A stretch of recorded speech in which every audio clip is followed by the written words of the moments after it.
My name is Sabah Karim Khan, and welcome to this session on decolonizing literary canons. I'm in conversation today with Grace Nono and with Quế Mai.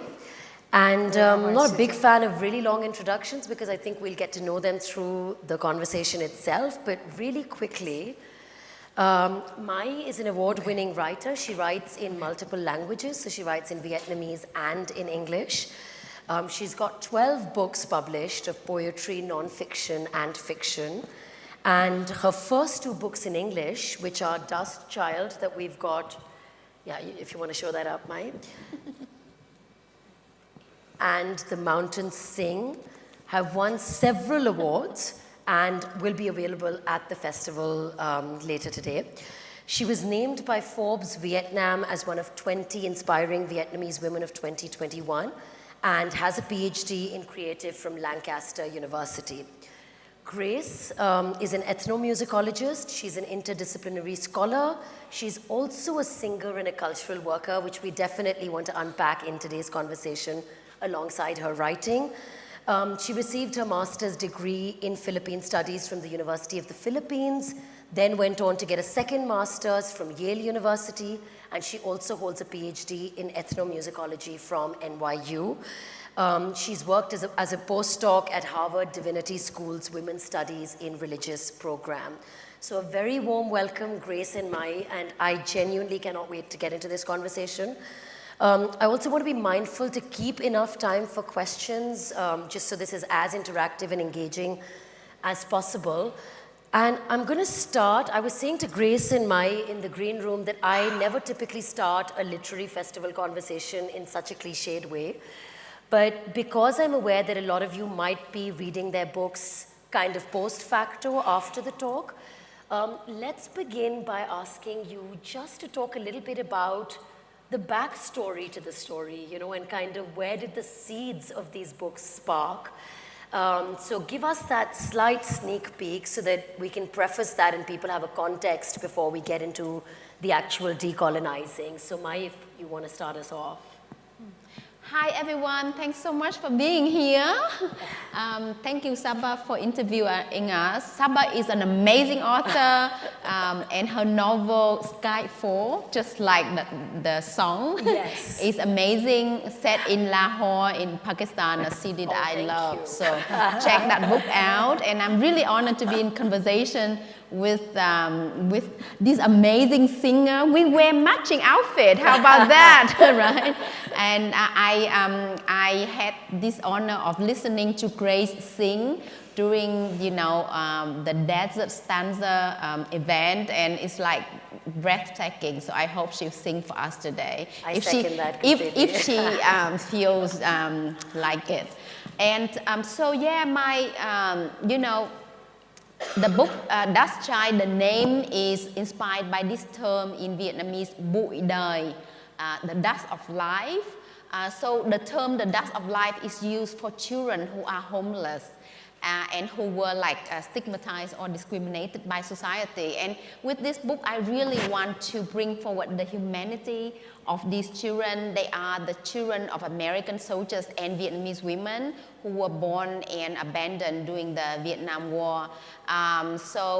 You know, so before I researched for this book, I did not know that there were around 100,000 of these mixed race children that were born into the Vietnam War.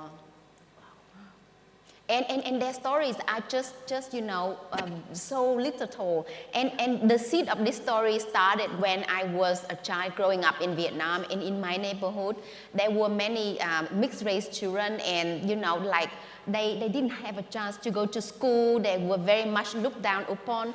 So and you know, like they were bullied. And I felt really sorry that I couldn't speak up for them, so I carried that guilt inside of me. So in 2015, you know, in my role as a journalist, I was interviewing American veterans who were coming back to Vietnam, who were looking for the women and the children whom they once abandoned. And they had been featured on national TVs and national newspapers before. So I didn't think I would have a chance to help them search for their loved ones. So I told one of the veterans, why don't you write the letter to the woman whom you abandoned 46 years before? And tell her why you had walked away from her when she was pregnant, and now why you have been spending your savings going back to Vietnam every year to try and look for her. So he wrote this very emotional letter, and I cried so much when I translated it, and I published it on a national newspaper in Vietnam, together with the stories of these veterans who were like in their 70s and who had so much regret. And I published the pictures of them with their former Vietnamese girlfriends that were taken during the war. You know, so I published it together with my email, and I got so many emails. And one of the emails was from this woman who told me, Quế Mai, please call me. I might know someone who might know someone who might know one of the veterans in your essays. And I called her, and I talked to her for 15 minutes, and she asked me so many questions. And then she took a deep breath, and she told me, Quế Mai, I did not tell this to anyone during the past 46 years. Oh my God. But I had a child with an American soldier, and I had to give the child up after the birth. And she's this woman in this photo. So they were united after 46 years.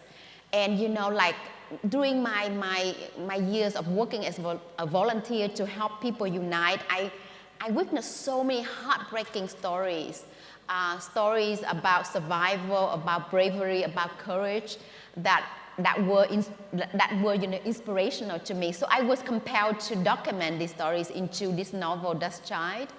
Yeah. I can't say enough about Dust Child, but you'll hopefully get to that after the talk. Grace, we'd love to hear from you as well. Where did it start? How did it start? Thank you, Saba, and thank you, Quế Mai. Hello, everybody. I am grateful for this day. We can be together and share stories. It's really a long story. It starts when I was a kid, and the Philippines was colonized by Spain for centuries, and so most of us are Catholic. Now, when I was in the elementary school and I was graduating, I really felt like I wanted to be a priest. So I approached our parish priest and I asked, Father, can I become a priest? And he very sternly answered, women cannot be priests. And so my dream of becoming a priest was squashed. And so I just forgot about that. And I went on to high school and I read a book, a history book, that talked about these women, these priestesses in pre-colonial Philippines who, when the colonizers came, rose up against the colonizer. They were defeated, and so they are now extinct. That was like the narrative. So I was so inspired. I was so, I was gripped by this story of priestesses who rose up against the colonizers. And that fascination stayed with me. It still does, in a way. Now, decades later, I was taking a trip in the mountains, and I was very surprised to come face to face, not with a priestess, but with a male priest of this kind of tradition, pre-colonial, pre-Christian, pre-Islamic tradition in the Philippines. And so I was just struck, and I said, what does this mean? What have I been reading? Was that just a lie, that these people are extinct? So that question led me into a a long journey of just trying to understand what is happening here. What is the truth of our history books? What are they presenting to us? And an analog to this was also the story that we, having been colonized so long, don't have our own music, don't have our own literature, don't have our own culture, basically.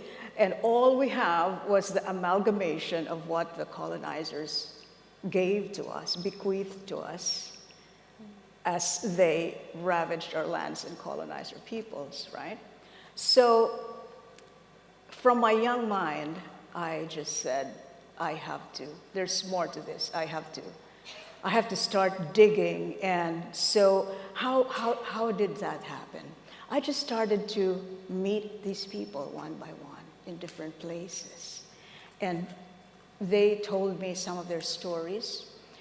And so this book, Babaylan Sing Back, my third book, and it takes a long time for me to write. This one took 10 years. The two books before that took maybe 8 years each.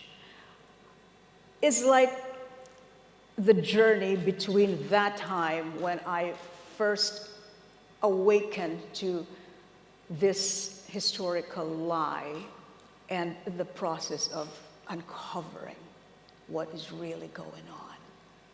What kind of history tries to erase from public memory the reality of our peoples. And so, but as I said, this is the third one. The first book first had to tackle the methodology. How do I find out about people who are not in the books because they are declared to be extinct? And then I found out that you find historical truth not just by reading the books, especially not the chronicles that were written by colonizers that had motivations for writing certain, declarations. So that opened me to the method of engaging with the embodied voice. They may not be in history books, they may not write their own history books, but they have voices. They have embodied voices with which they can tell their stories. And if there's anyone who would like to listen, you will learn a lot. That's the story. Thank you. You're very welcome. Now, I want to talk, Mai and Grace, a little bit about privilege, right? Because when we think about decolonization, we all come to our storytelling with some kind of privilege, some kind of narrative privilege. And it's interesting that there are these hierarchies of privilege and who has how much.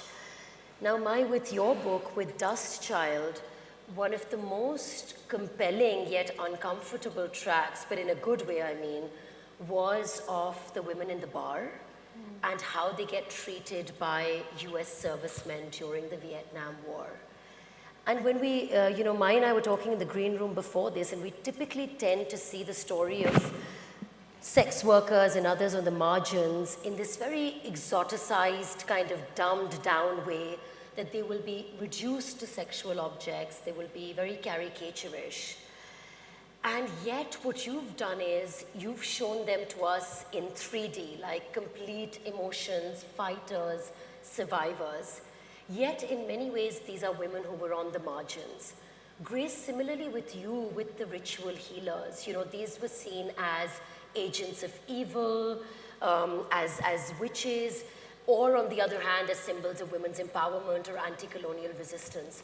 So I'm curious to ask both of you, how do you as a storyteller remain mindful of the privilege that you are bringing to telling the stories of those who may not even have the voice to tell their own stories? Are there things that you have to be intentional about, so it's not just a tokenistic little diversity character or a dumbed down sexual character? Talk to us about that privilege and sort of toying with it. So my novel has 4 characters. One mixed race person who's a child of a black American soldier. So he's very much discriminated against in Vietnam. And you know, as a Vietnamese writer, I want to speak up against racism within our Vietnamese community. I want to decolonize our minds and speak about, you know, the bad things that we Vietnamese do to each other. And the other, another character in my novel is an American soldier who returns to Vietnam in 2 days' time. And unknown to his wife, he has a child that he wants to look for. And two other characters in the book are the two Vietnamese sisters who have no choice but to go to bars to serve American soldiers. And I mean, if you look at Hollywood movies about Vietnam, normally bar girls are seen as sexual objects, you know, who say stupid things, who are there, you know, to serve the story of American soldiers. So I wanted to write against that.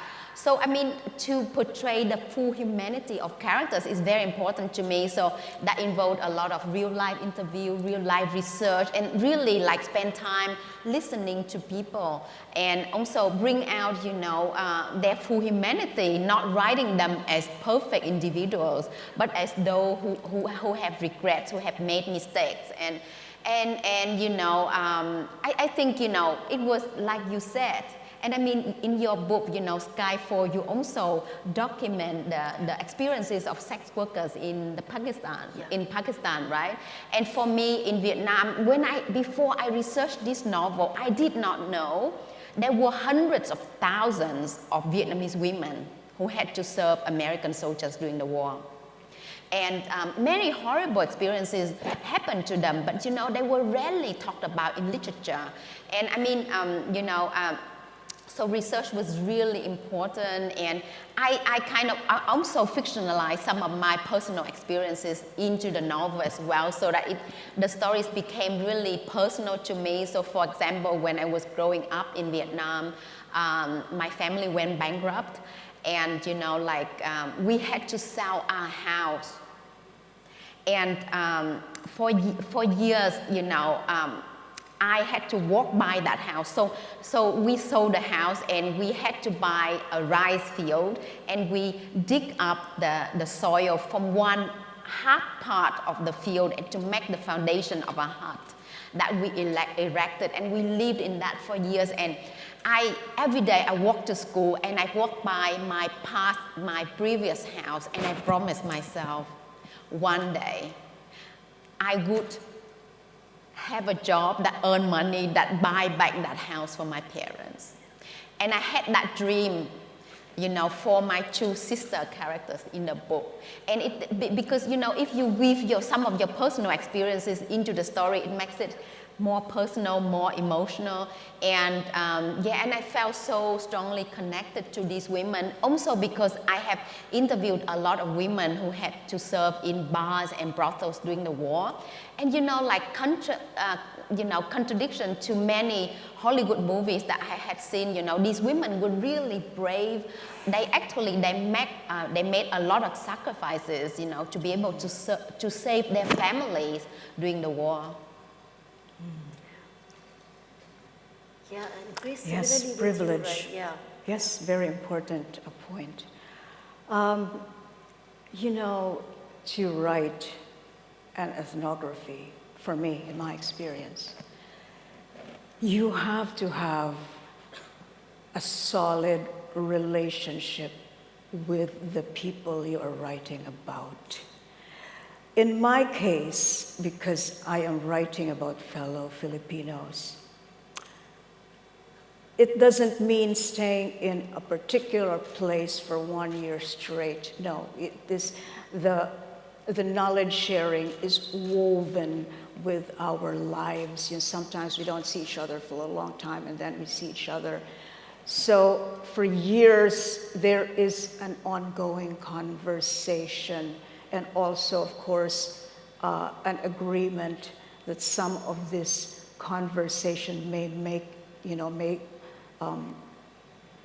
be part of something written. And so it's really easy, if you do not know personally some ritual specialists, to just label them as demonic.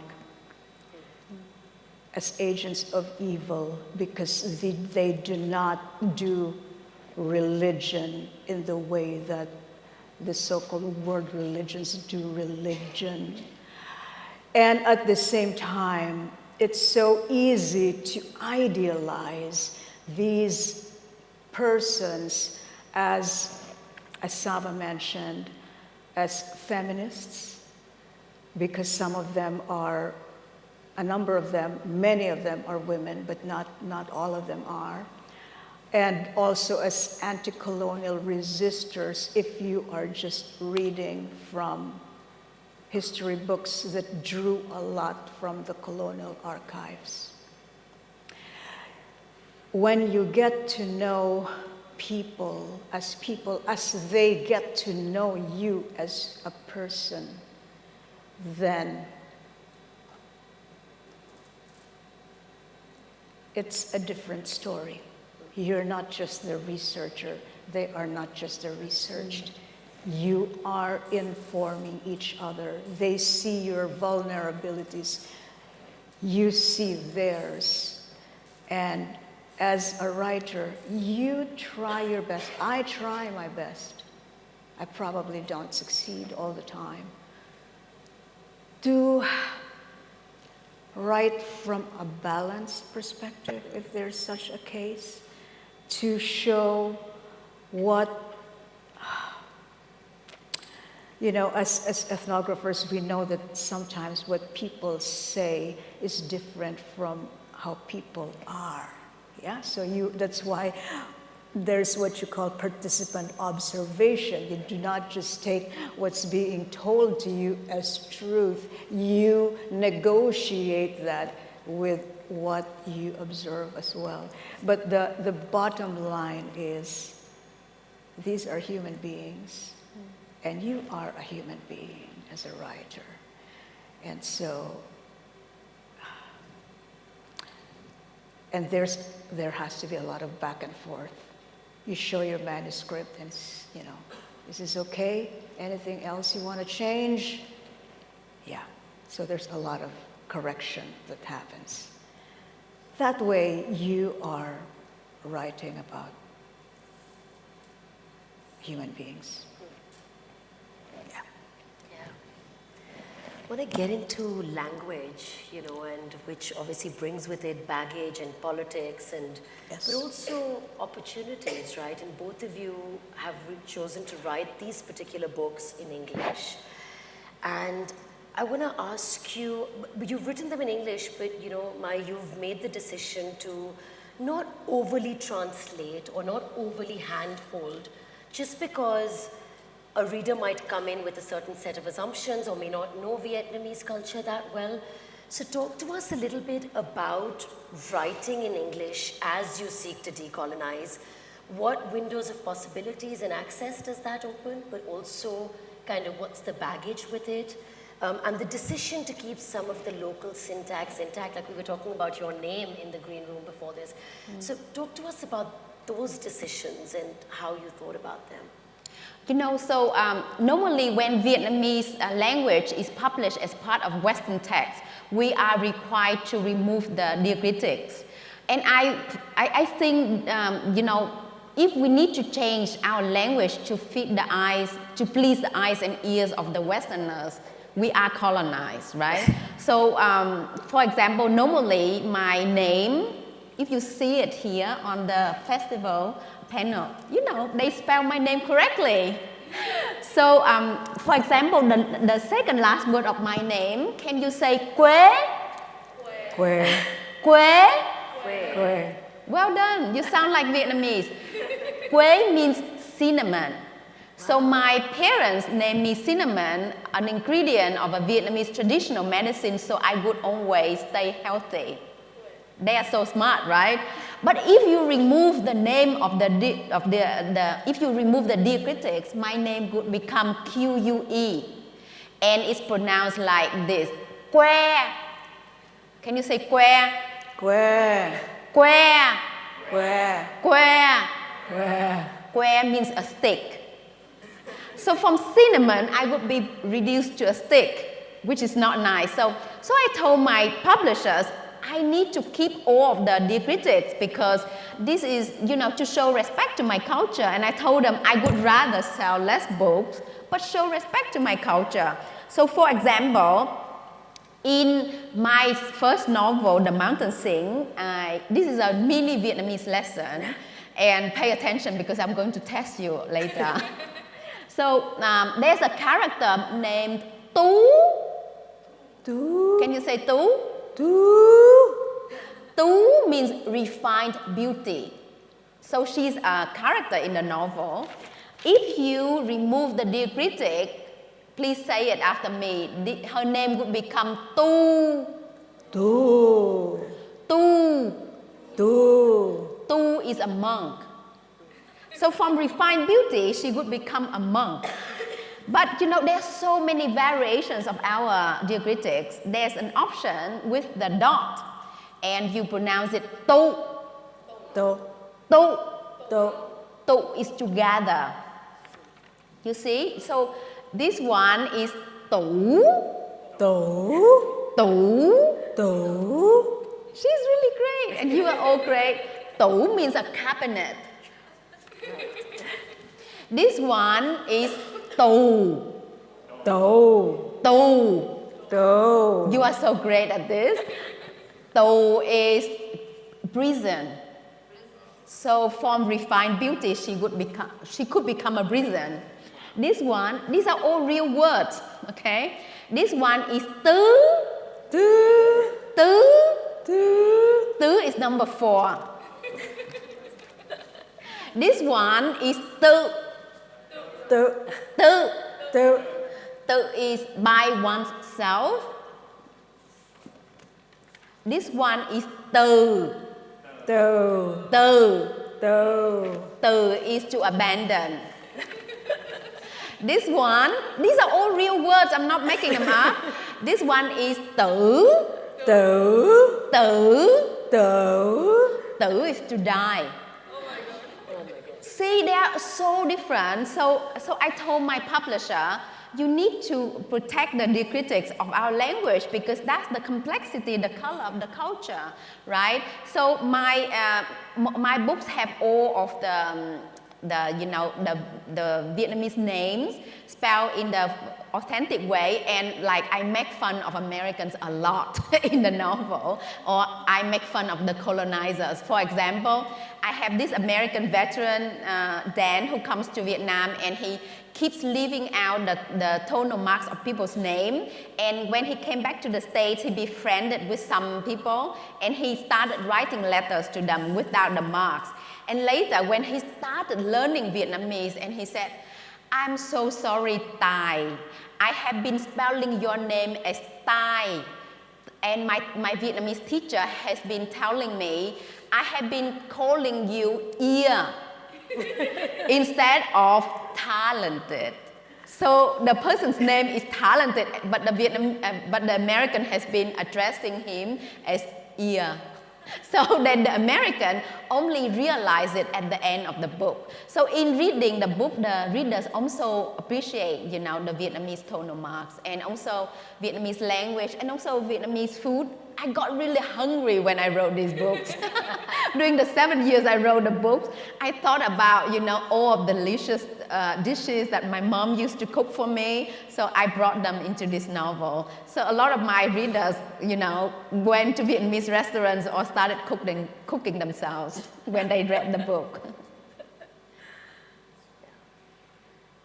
How about you? Okay, what are the other things that I want to talk about that was amazing?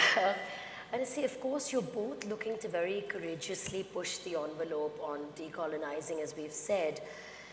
In your case, you're sort of debunking this inherent racism in literature, which tends to legitimize a US perspective or one-centric perspective on the Vietnam War, which is ironic because even 5 decades on, that seems to be the lens through which we're understanding it. Similar with you, this act of singing back, Grace, is so powerful. And the ritual healers are obviously singing back in a sense, to figures of authority. Now, what I found fascinating about both of these works was that you can take up the task of decolonizing, but do it by just replacing one power vortex with another. So it still remains this us versus them. I'll tell you a story where I've centralized Vietnamese characters or the Filipino characters, and that's that, and we leave it there. But both of you haven't done that. Instead, to me, I read their books as an attempt at healing, at reconciliation.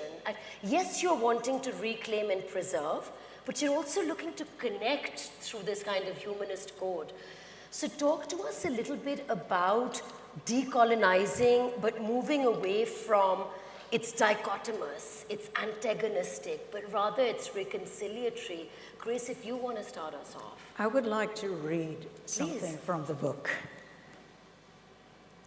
Babaylan Sing Back. So this is this is addressing the conflation of the Babaylan with feminism, yeah? The conflation of the Babaylan, constructed as nationalized, pre-colonial women of power with modern-day feminism, without attention to ethnic, class, and other differences, reminds me of Chandra Mohanty's critique of Western feminism's hegemonic construction of a monolithic and homogeneous category of woman, which results in the discursive colonization of historical third world women. It further reminds me of Audre Lorde's critique of the assertion that, and I quote, all women suffer the same oppression simply because we are women, end quote. The appropriation of the pre-colonial Babaylan identity by modern-day feminists has tended to eclipse the embodied voices of native ritual specialists like Mandung. She is the protagonist of one of the chapters, who inhabits the turbulent and contingent present muddled by social calamities, including gender inequalities. Contrary to popular view, ritual specialists like Mandung do not lie outside of history. They are not devoid of agency. They need no other contemporary women to embody them, as though they are not themselves embodied and historical. They need no other women to idealize them as though their conditions mirror the egalitarian past untainted by historical exigencies that elite feminists imagine the pre-colonial times to be. They need no other women or men to save them as though they do not have their own moral and other resources to address their needs. And yet, they also do not wish simply to be left alone. As Abu Lugod notes, and I quote, "It is too late not to interfere," end quote. The lives of women and men all over have been entangled with the long histories of colonization and unequal interracial or intertribal relations. Mandung herself sang, alluding to the need to be listened to be recognized, to be supported as a historical poor woman with abundant human and spiritual resources to offer. So,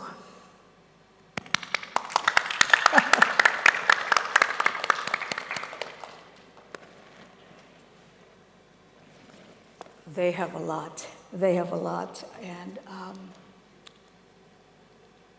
you cannot portray them as disempowered because, my goodness, they are here still despite everything that has happened. And who are we to just, describe them as somebody to be saved by people who have been more highly educated formally? No. But how do you come to that conclusion? You come to that conclusion by dealing with each other as human beings, by learning what you don't know that they know, and they learn also from you. And so together you walk, and the power differentials among yourselves, you may not be able to resolve everything, all of that, but you try to do what you can. And the dialogue is so important, because there is a rehearsal that happens to them. If they are able to sing back to you, it's possible they can sing back to others like you. It is a rehearsal of the singing back, of the negotiation of power, despite the differentials and inequalities of our world. And Mai, just in the interest of time, I want to talk to you a little bit about just the last couple of questions before we open. I want to talk about where things stand in the world of publishing. And we were speaking about this before, but if you don't mind sharing your own experience, because when I read Dust Child, I was saying to Mai, like, I couldn't imagine rejection and you in the same sort of breath, quite genuinely. And then, you know, you sort of brought up your own story around it, because of course the needle on inclusive storytelling in publishing is changing. We realize, you know, that we're making progress, but I think there's still a lot of work to be done. I was doing a panel on Friday where there were 2 writers of color, and one of them said something so interesting. She said, it's still different if I'm Arab American and trying to get a publishing deal versus if I'm just blanket South Asian or blanket Vietnamese or blanket Arab, if you will. And she also said that when it comes to the type of books that publishers will take from writers of color, especially women of color, it used to first be, give us something exotic, give us the oppressed Middle Eastern woman and the misogynistic man. She writes about migrant workers now, and she said, my books are no longer called exotic. She said, both my books now are being blurbed as universal. And she said, in a sense, is the universal now the new exotic? Whereas I think we touched upon this, but the idea, you know, as Grace, you were saying, stories are just stories, and humans are humans everywhere, and emotions are, you know, can overlap.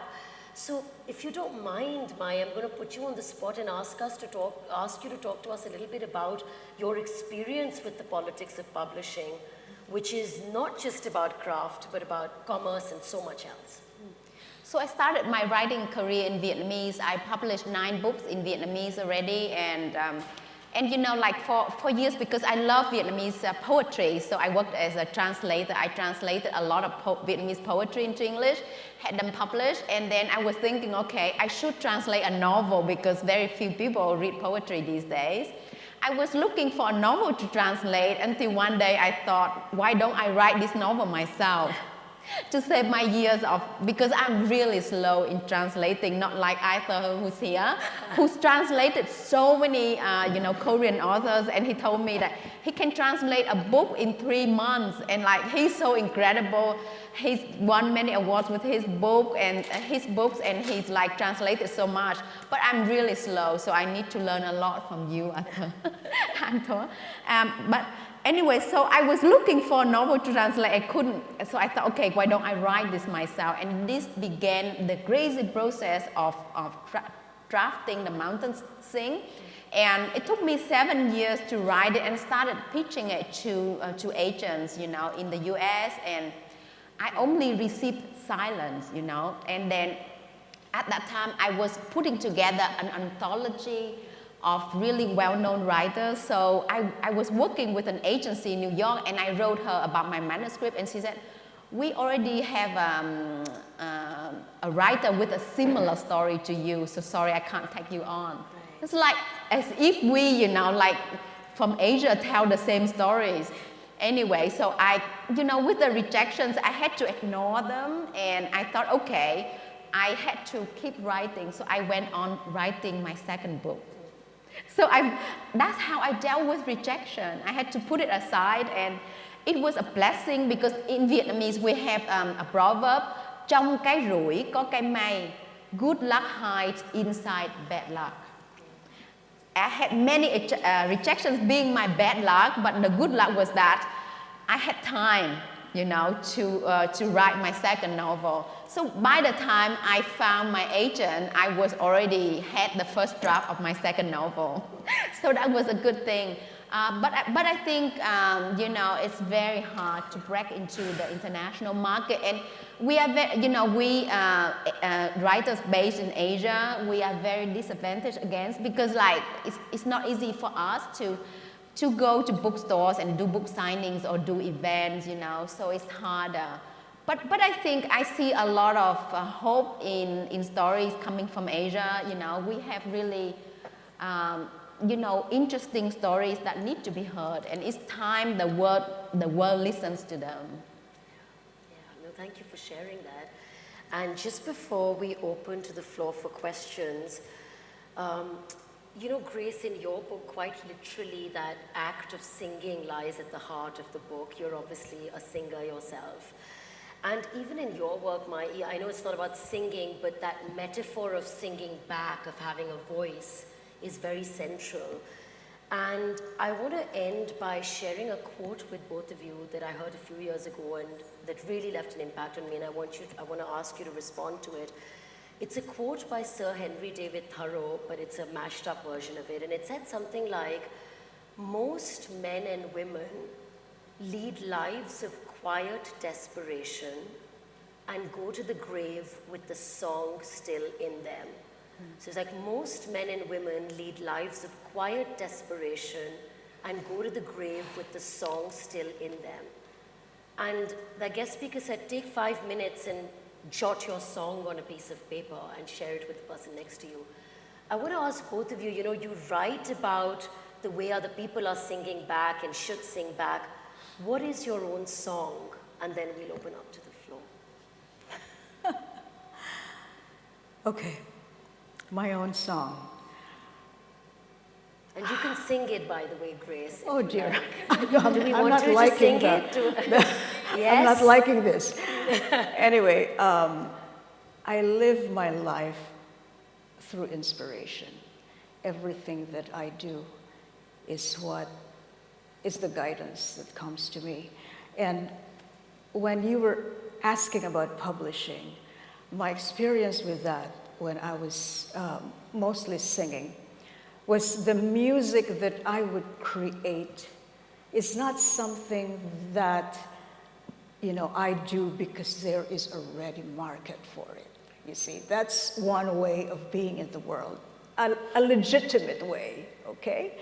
But unfortunately, I do not live my life that way with all the downside, yeah? When I'm inspired to do something, when I want to hear something that I'm not hearing all around me, I have to create that sound. Same with my writing.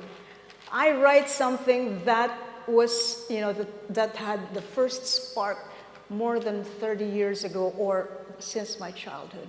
I keep at it until the time when I'm able to give flesh and blood to it. And that is with inspiration. Whether anyone wants to read it, I hope some will want to read it, I don't know. But when I finished, my manuscript for this, I happened to be at Harvard. I still believe that Cornell wanted to publish my manuscript because I was there, to be honest. But also, to give credit to university presses, I think they're changing too, because they are very much informed by the shifting discourses. And so, yeah. Now my song is to just be faithful to that guidance. And my song has different phases. The writing is one phase. My work with communities is a different phase, and that is so important because the writing is my own, you know, it's of course dialogic. You have to be in conversation with everybody. The singing too, but then you have to also give back in ways that are understood by people who may not read English, who may not be able to attend your concerts in some big hall somewhere. So all three, the scholarship, the music performance, which is having the knowledge come to my body and from my body issue it back to the world, and my community engagement, all of that is my song.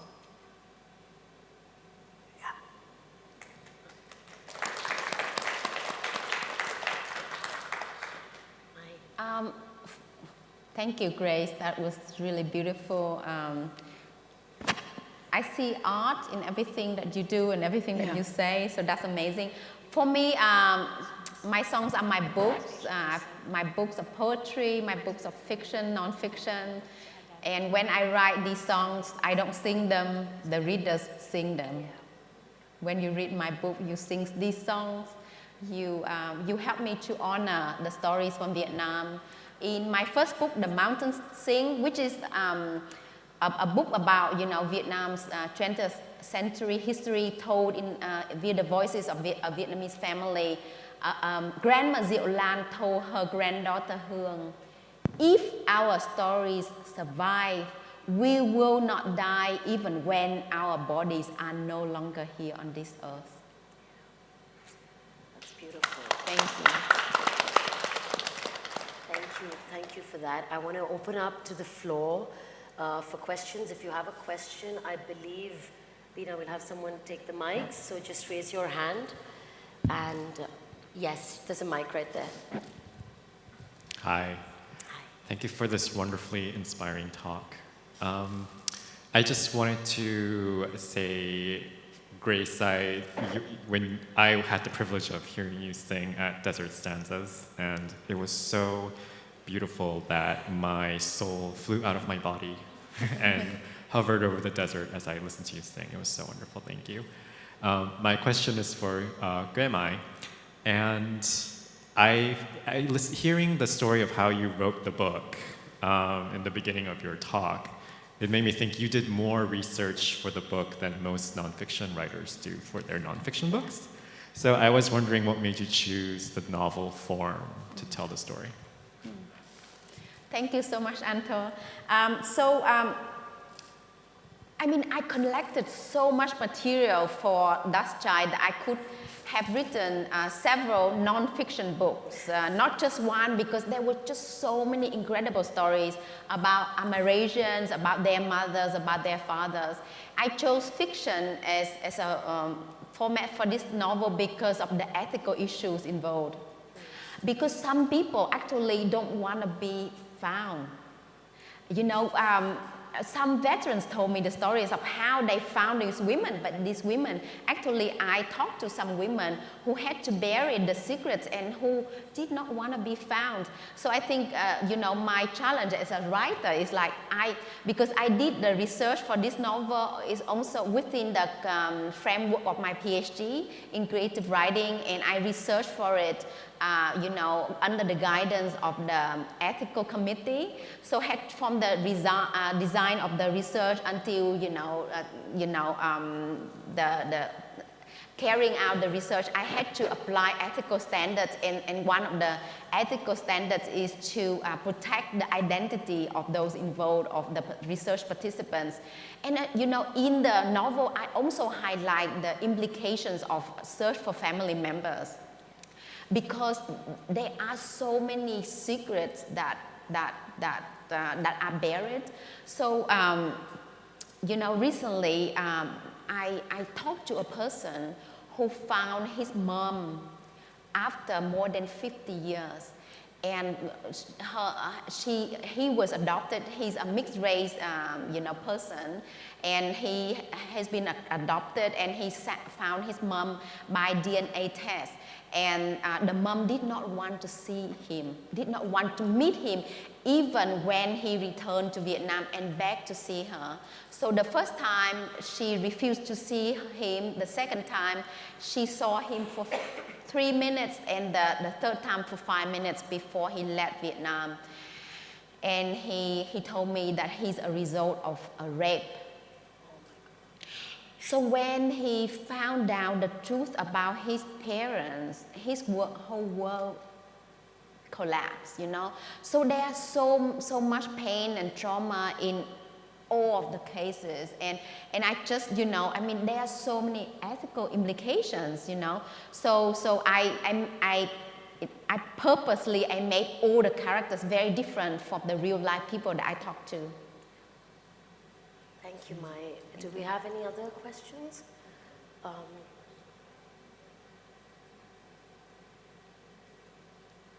No? we're just on time, so I think we should be fine. Thank you so much, both of you, and thank you everybody for coming. There will be book signing right after this, so maybe we'll see you at that. Thank you.